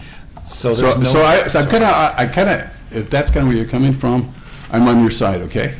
Okay, what I was trying to figure out, is there any degree of some college that ever really studied all these impacts? You seem to have put a lot of it together in this, what you've given us, and I'm wondering, is there some beyond just your scientific knowledge that it's offered in some biology class at some university that teaches this to people, or do you just pick it up from reading different articles? I'm wondering, because I'm learning. There isn't. The only people now that are really trying to do their base data, trying to do the testing, trying to figure out what's really in, like, when you get your 15 milligrams of chocolate chip cookie, what's really in it? Is coming from the Spokane Clean Air people, and I think it's coming from the schools around Spokane. I think there is a study group there, and they're trying to get funds to do that. And once they get into that, they have offered to share the information with Oregon and Colorado people. What I was trying to put into my head since the last time we spoke is, where were all these studies before Colorado approved it, or Washington or Oregon? Where were people coming out into the papers? Did I miss it somewhere? It was in the darkness. Okay. No, a lot of this is relatively new because it's now legal. Unless you read Dutch. Yes. Yeah. Yes. And by the way, there are some really good articles. There's Iranian articles and Dutch articles that are Iranian? Yes. You got to remember, it's been around a long time. It's not a. Yeah. Does anybody? Yeah. Does anybody else have any questions for Dr. Evans? I needed to understand. If I can be of sources, I would be glad to offer that also. I've got one question. Okay. What you're telling us is the degree of study that we've had ongoing in this country and denial in the tobacco industry has not been applied to marijuana. We don't know anything about marijuana as much as we do the effects of tobacco, which we know is cancer causing. And how many different chemicals? 7,000. It's up to 7,000 now. Different chemicals. And I'm not an expert, so I'm just throwing that 7,000 out, I think, from recollection. Well, I believe there's 41 carcinogens in marijuana smoke. In answer to your question, the information is out there. It's available. It's out there. But it hasn't been made public to the I extent of haven't. tobacco. I think that why don't you look on my paper, and I list some of the good sources. You can actually get that information. But isn't the difference, Bob, that cigarettes have been manufactured and processed, where marijuana is just something off the plant? Well, I don't know. Yeah. Pete, as our resident marijuana specialist, I don't think that's accurate. Well, he's retracting that. Is that from experience, Pete? No, don't answer that on the grounds that may incriminate him. So I know there's a difference between Oregon and Washington marijuana law, but can you remind me, is it legal to refine and get the oils and extracts and all of that in Oregon? Is that something we're talking about here in Oregon? For personal use? I mean, for sake of Processing the discussion and processing. For a business type Yes. facility? Yes, in a certain zone, yeah. Okay. Yeah, As long as they don't blow it's themselves very up. similar. Okay, thanks. Okay, thank you. Okay. All right. Mr. Eric Nelson, sir.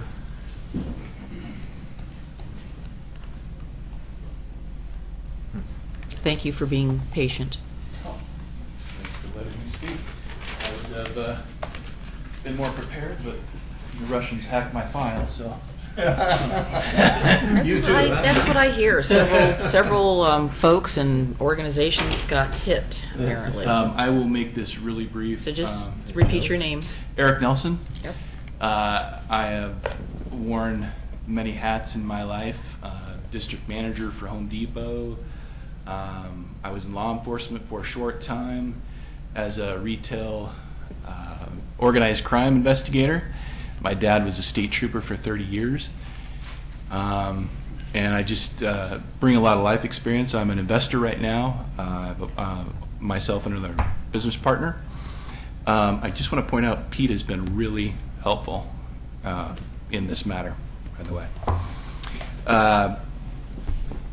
Real quick, Nevada, California, Arizona, Maine, Connecticut, Michigan, Rhode Island, Delaware, Maryland, Massachusetts, New York, Missouri, and Vermont are gearing up to legalize marijuana.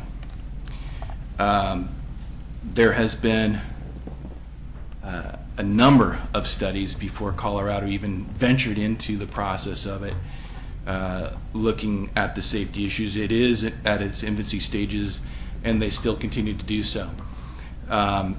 It's really exciting because there's some excellent news coming out of those studies, especially with CBDs fighting seizures. It's been amazing. In the news that just came out recently, in the last 3 weeks or so, the feds are looking at to take marijuana from a Schedule 1 to a Schedule 2. This will dramatically change the outlook of marijuana, and a lot will come of that, for lack of a better term. It'll be able to be studied in a greater manner, and we will find more amazing uses for this product. It was amazing to me when I came to my father, having did what he did for 30 years as a state trooper, and it was hard for me to bring up my idea to him, and without hesitation he said, go for it. It's worth it, because he saw firsthand in his career, I'm not really saying this very well, but regular citizens working, paying taxes, being devastated by being arrested for, back then, for let's say a joint or a bud, serving actual time, months in prison for this. We've come a long way from that. I just want to point out what you guys are all aware of. The overall tax benefits is off the charts for this and for Oregon City. My brother owns a business here. I own a business in Oregon City. I love Oregon City. I've been an Oregonian my whole life. And I think the ideas of the zoning is taking place appropriately. Oregon has learned a lot from Colorado. I really want to emphasize, I hope that Oregon City doesn't pass up on this opportunity. I think just retailers alone, recreational marijuana alone, has already generated almost $4 million. That's just recreational. Jail space, actually, there's a decline in crime in Colorado. I know plenty of officers in Portland that have already noticed that they have more time to do their job appropriately, chasing down the bigger issues. And I thank you for your time. Anybody have any questions? All right. Okay. All right, there anybody else that wants to testify, or I'm going to close the public hearing. And don't forget, you need to fill out a card, but you can do it afterwards. That's okay. That's why I said it 3 times. I know I wanted to speak. That's okay. So my name's Ian Watson. I grew up in West Linn, Oregon, right across the river here. I currently reside in Portland. I'm a recent college graduate from the University of Oregon. After that, I worked for Oracle for a few years and left that to join the family business, which is a marijuana dispensary local to here. I just came to say thank you to you guys. Thank you to Pete. He's done a great job at doing this all before the vote and being proactive. And I think that it's a great way for Oregon City not to miss out on tax revenue by prolonging the process of allowing dispensaries to open up. I think you might miss a lot on tax revenue opportunities. And also that you guys are doing a really good job of balancing what you need to regulate versus what OLCC is doing. Other cities I've seen, such as like Lake Oswego, it seems they're wasting a lot of resources on doing what OLCC and the state are already researching. What Dr. Evans was saying in regard to the butane and explosives, if you look in the OLCC regulations coming out on producers, there's many, many rules on what to do with facilities that are going to have explosives and how they have to deal with the fire departments and permits and whatnot. And so if the city doesn't do that and let the OLCC do that, I think it's a great way to save resources. I want to thank Commissioner Gill for visiting our store. Guile, and Mayor Holliday for visiting our store. And I encourage the rest of you guys, if you have time, we're located on McLaughlin Maritime Cafe, to come down and take a look at our store. We've been in business since 2011. We're a great functioning store, and I think you guys will be very impressed by our facility. So thank you. Okay. Any questions? Okay, seeing no further testimony, we're going to close the public hearing and open it up for deliberation of the commissioners. And we have several options here. Are we looking for a motion? I don't know. Are we looking for some discussion? Yes. Okay. So after last work session, I did some due diligence research. I called the cities of Gladstone, Canby, Milwaukee, Wesleyan, and assorted ones. But I just wanted to see if they had done any research on this or what their plans were. Some said no, part of this was not, but some of them are looking forward to this fall for some Do you have more new direction. specifics on which ones? No, I don't, because I can't remember right now. Not that I'm loaded. I'm kidding. Seriously, everything.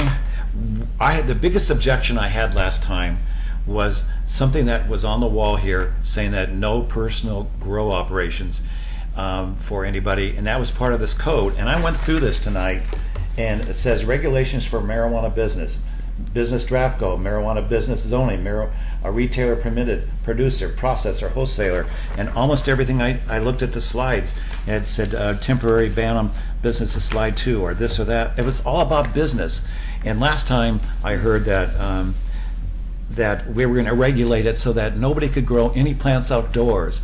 And I think that was, Pete had mentioned that when they did the surveys, that they were mainly talking about commercial industry. And I think when the state opened this up, and they said you could have up to 4 plants if you'd like, but it was opening it up to the public. For us to put a personal usage into business arrangements, to me, is wrong. And I put my notes here, to incorporate state-approved personal, incorporate state-approved personal use and growth of up to 4 plants, to me, is wrong and out of the context of regulations for marijuana businesses.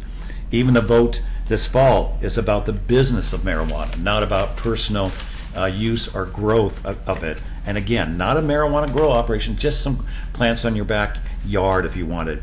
At this point, personal use or growing has not been mentioned to the public in any media releases or to anybody. It's always been about business. And for me to find that in our coding, to me, is simply wrong, because we haven't notified the public that this is impacting their personal use or growth.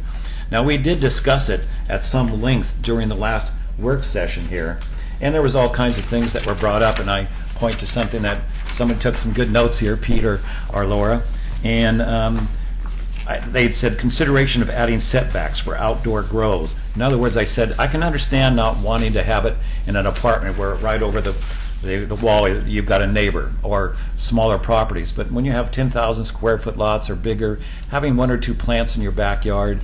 I tried it a couple years ago.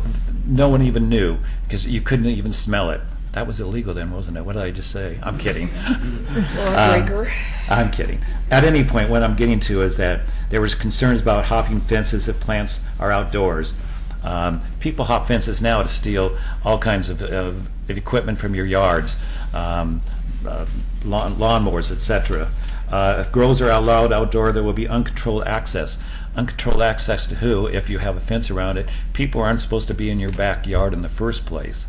So to me, that means you should call the police if someone's in your backyard, not because you have plants.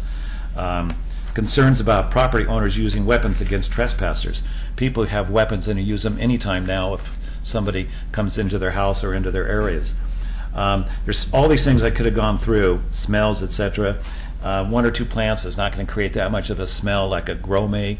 I admit that there might be an odor to that, but again, this whole thing is about business. This whole thing is about retailers, producers, wholesalers, nothing about personal use, and to incorporate that one code in there about inside growth only makes me vote against this entirely because of that one little code. I agree with all the other 1,000 feet, this and that, but I don't see anything about this that was supposed to be about personal use or personal growth.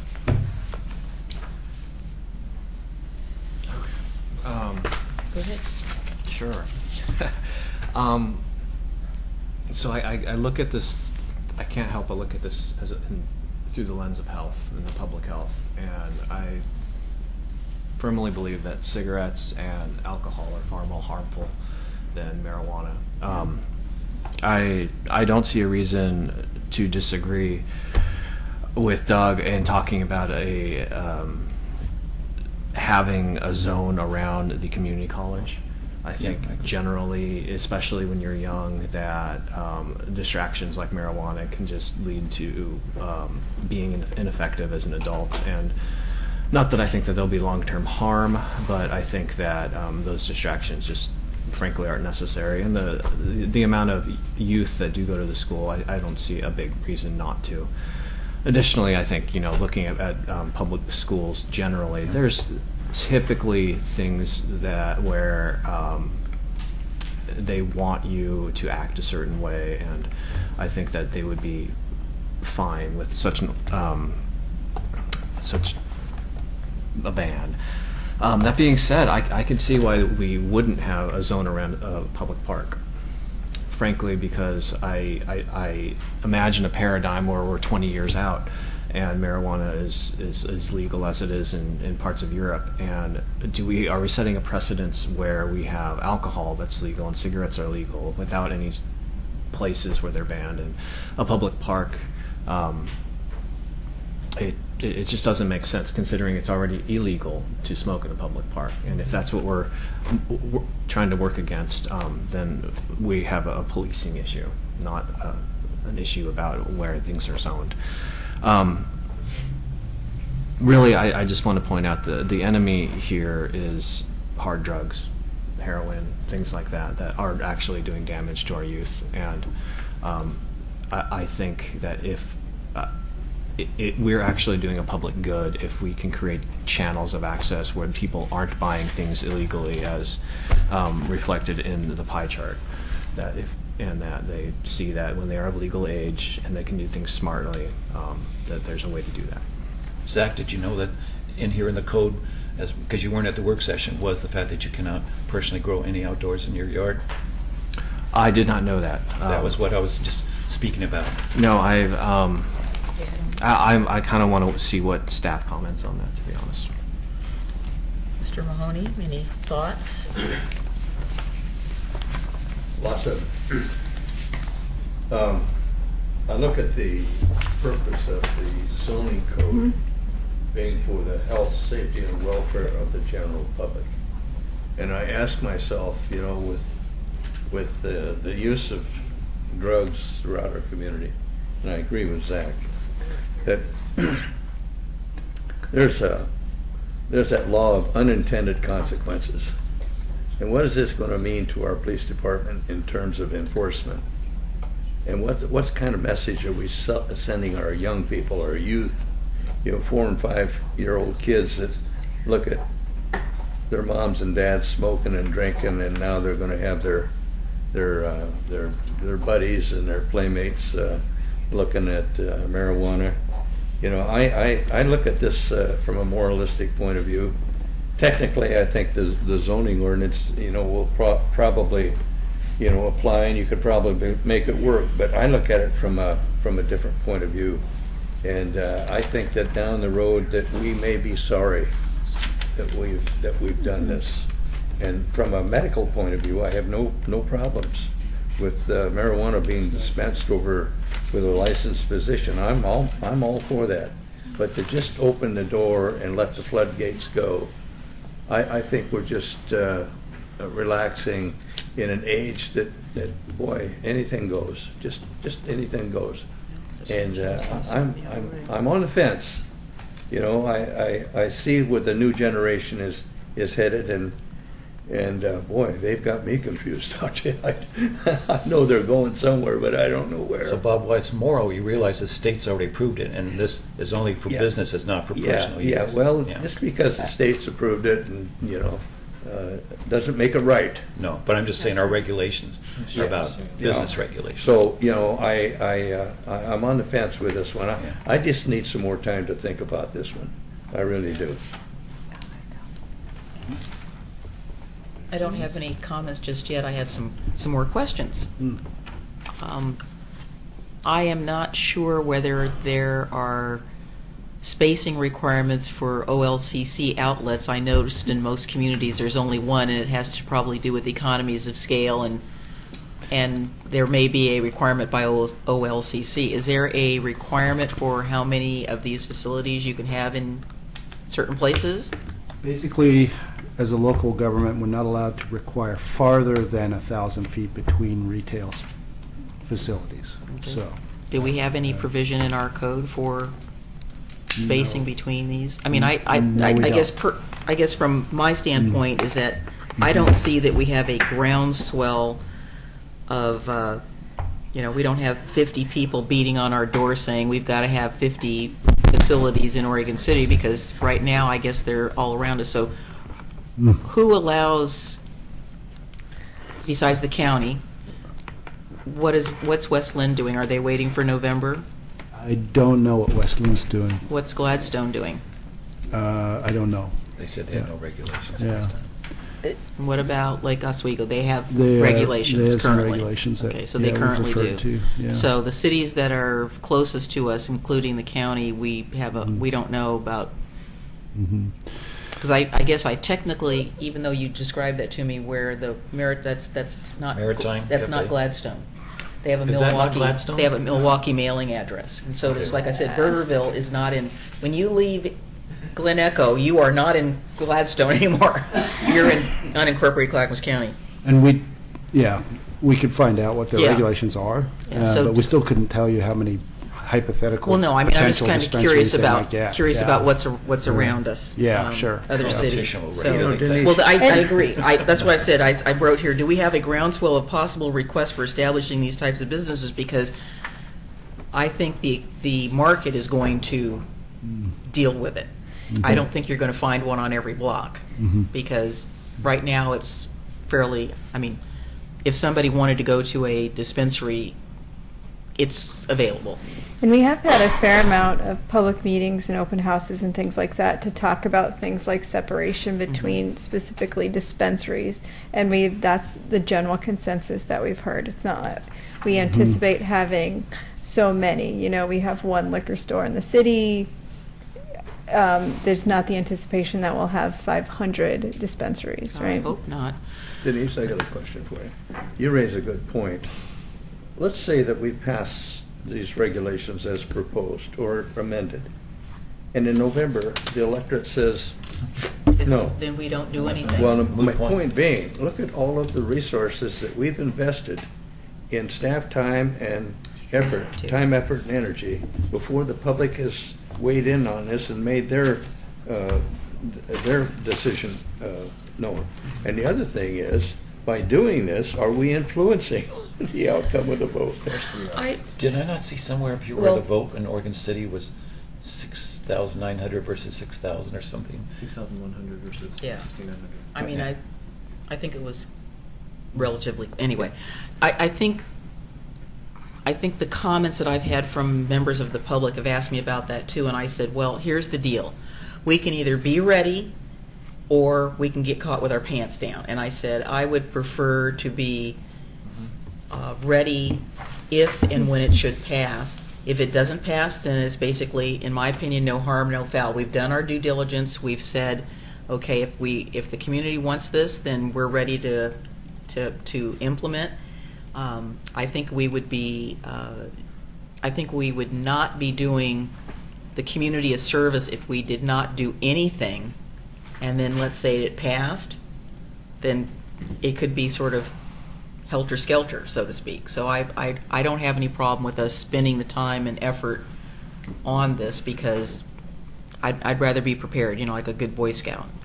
I would like to recommend, if we are going to go for a motion tonight, I would like to recommend that we establish a boundary around Clackamas Community College. I agree with Zach that it, in my opinion, although it doesn't follow the requirements of the statute for a school, it's still a school. There's still classes being conducted there, and there are a variety of ages there, including a daycare.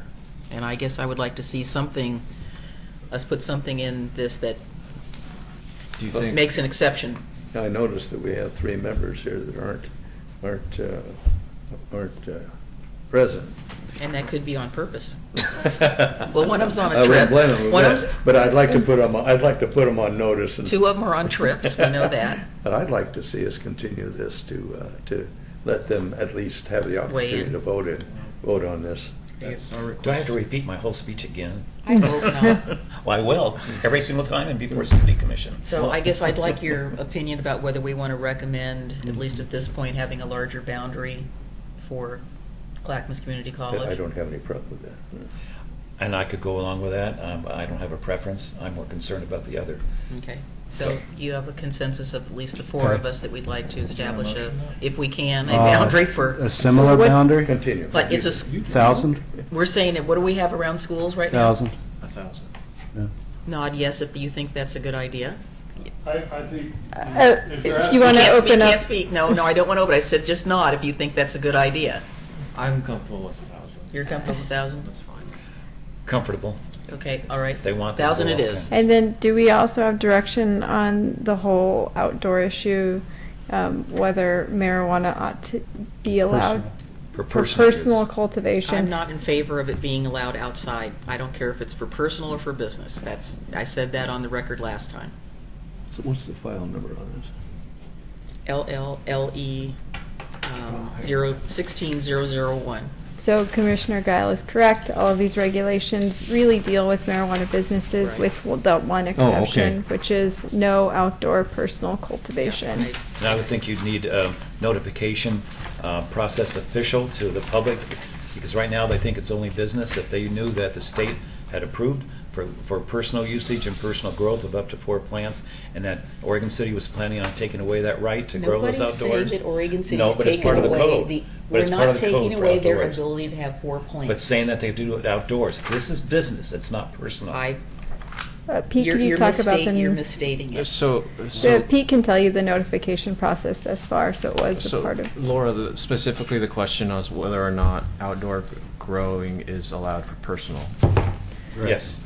That's the question. Okay. It's- And I will side with Tom, but purely because I'm an energy nerd, and people are going to grow it regardless, and I hate kilowatt hours being wasted on when the sun. And I used to be a juvenile court counselor, so I understand kids and Yeah, drugs. yeah, it has nothing to do with that. I've already explained to you It makes me why. uncomfortable. I don't want my neighbor doing it and all. I completely understand. But if you were in a big lot size, would it's it going to make a difference? happen. Okay, where are we with what you just raised on? We need a consensus or a indoors. motion or what? Right now, it's indoors. What are we doing? He doesn't like the fact that for personal use that you can't grow it outside. Okay, so. Even if you're in a big lot. Well, we got a question before us, right? Yes. Okay, what do we do? Do we put that to a vote to We can- amend We're something? just discussing it. Okay. We're just discussing it. We're not voting on it yet. As an alternative, we did discuss at the last work session a setback, right? So if you could grow it outside.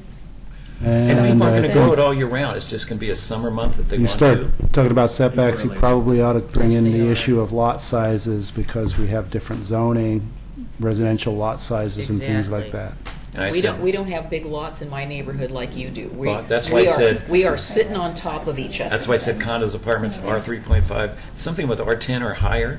I would think that you're a distance away. Oh, thank you. Well- 10 are larger. Do we have to answer that tonight? Can we No, make we a don't. motion to continue? Then I move.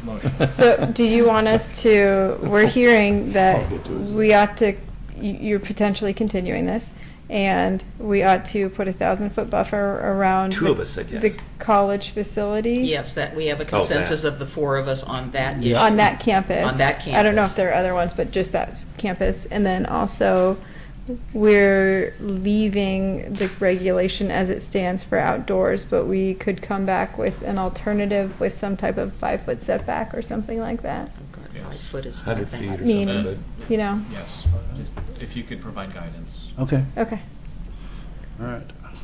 Sorry to be so consistent on that, So we but have again, we have a No, consistency is good. split on the this. state said it, and Well, and I it's hate to see us this is a control it. pretty clear distinction we'd be making because we have to write a section of code that deals with outdoor personal growing. And that's okay. Because then you'd have to We take can always, notify everybody again, because this is all about business. Everywhere, it's all about well, business. we've already done a legislative notice process. For But didn't you say that even at the surveys that you I did, get that it. you told me It's at the work session that they were about commercial grows and not we about heard a personal? lot of different opinions through the surveys. But you said it was the Oh. survey was about commercial. I do have to say though, we asked, the survey started with big picture Yes. questions, Right, right? yes. We didn't talk about zoning designations because Right. that's not what we're asking. We're asking about what are some time, place, manner regulations. So, you know, is smell an issue, that kind of thing. And so we did hear a significant amount of feedback through those 3 or 4, I forgot how many surveys we had. Yes, and we then we did. did have boards at least the second open house. We may have at the first open house, I can't remember. And it was listed in some of the language, but it is primarily businesses. Mhm. So it is in there and it was notified Yes, it was, to the 'cause I went public. to every I went to every workshop, and it was there. Yeah. There were written statements about I'm a believer in personal yards. freedoms. Yeah. Well, just to close the loop on the public education part of it, you know, we talk about businesses because we're primarily talking about business, but that little sentence has been there for a while. We didn't know that because it took us a while to figure out from the public that, you know, there may have been some hesitation for growth outdoors, and that's where that standard came from. So it wasn't always there, right? Yeah. Ready for a motion? I move guess we that, are. File number LE 16-0001 be continued until the next planning commission meeting. Is this a date certain? Yes, should be a date certain. Yeah, what August would it? 8th? Pardon me? August 8th? What's the- August 8th, Bob. Second. August 8th, I didn't hear you. What else Yes. is on the schedule for I heard August 8th? On this We date. don't know yet. Good thing, we have a lot of minutes to Yes. adopt. Oh, we have a lot of minutes, yes. Yes. That's it. Okay, so we'll call for the question. Or is there any further discussion? I will mention that I will be not present on August. Don't you dare leave me alone. Okay. I basically am, I just want to get it over with. If that's, I wanna see I don't it. want to see this anymore. I want to give the rest of the commission members the opportunity Yeah, to be. well, they should Okay. have been here. So a motion to continue to August 8th. Commissioner Gao? Aye. Commissioner McGriff? No. Not to continue it? Okay. Commissioner Henkin? Aye. Commissioner Mahoney? Aye. Motion passes 3-1. Well, then let's vote. Go ahead. I move the motion. We open it back up. We're done. It's been continued to August the 8th. That was a symbolic protest. Like I said, I just want to If I get have a it. back operation, wanna I'm get still going to done. be here. Do we have any communications? Yes, I have a whole page of them. Okay. All right. Thank you, everybody, for coming. Thank you. So we do have, and then also this. Oh, yes, don't we forget do to fill that out. We have a vacancy in our urban renewal, and so we are accepting applications for until July 29th at 5 p.m. This term expires December 31st of 2017. And this is for a public member? Correct. So urban renewal consists of our city commission as well as 2 members of the public. One of those public member positions is open. And are there any specific requirements for that position, just because we're still on the record? Probably. I mean, think do you they have to be in the city. boundary? Yeah, or Do- something. Do they have to live in Oregon City? You know, That's all all that. resident on the city website. There's lots of qualifications. Yes, Katie Riggs, our city recorder, is a wealth of information Okay. for you I'm just as well. saying it for the public record here. The other thing is the Cove, that little project that you may remember from earlier this year. It's behind the Oregon City Shopping Center, this first phase of development. Last time we looked at it was in December, January. We approved an amendment to the master plan as well as implementation of the first phase, which included 244 multifamily units plus some retail space directly behind the Oregon City Shopping Center. And then with that, there would be this massive grading effort whereby a lot of land would be scooped out of the North Park along the waterfront and be placed on site. We have a groundbreaking ceremony on Wednesday of this week from 10 to 11 a.m. To do the ribbon cutting for that. Somebody said they already started cutting down the trees. So they have been approved to do some demolition of some concrete slabs and things like that on site. They've not been approved for public improvements yet, but so something is started, not all of it is started. That is correct, but you'll see a lot of dirt moving. There'll be a closure of Main Street for probably around 4 months or so. We'll tell you more as soon as we learn more. And again, you'll see quite a change in the landscape there in that location. We also have National Night Out. It is Tuesday, August 2nd from 5:30 to 8:30 at the Mount Pleasant School, which is 1232 Lynn Avenue. So we hope to see you guys there and all your neighbors as well. A couple of updates on our Land Use Board of Appeals. As you know, we have 3 cases on the docket right now. We did have oral argument for the hospital last week, and we will have a final decision from LUBA about August 15th or so. The Beaver Creek Road Concept Plan, the record has just been settled for that. So we'll move forward after the record is settled. Then there will be briefs that will be written to identify the issues and why it was appealed and responses to those issues. For the comprehensive plan amendment and zone change for the property near Beaver Creek in 213 or the historic properties site, the record is being settled for that one as well. We did have a service awards for our city staff last week, and Pete was recognized for his 10 years of service to Oregon City. Did you get the official 10-year pin? Wait, we have pins? Certificate? I didn't know it was a pin. Oh. You got a certificate? I'm sorry I mentioned it. When I worked for the city, we got special pins. No, it was great. There was a big pizza party at the park. Yes, and cookies. The city lives on pizza. Yeah, but also Alita from Goodrich is 10 years too. Yes. And Nice. several other. There you go. Somebody was 20. Yes, there's a lot of long-term employees, but I just wanted to highlight Pete. There you go, Pete. Thank you. We had. It's a pleasure. Yes, we're lucky to have him as a part of our team, and also to have such long tenured employees And within he's the so planning young. division. He'll age. Yeah. In this job. We had picture day for our community development department, which was planning and building. So we took pictures in front of the Ermatinger House together as a group, and then separately, and then individual Is this like pictures. in elementary school? They're photoshopping them now. I would certainly hope so. So that's going to take a while, but eventually when those photoshops are done, they're going to be posted on the website so that people know who we are.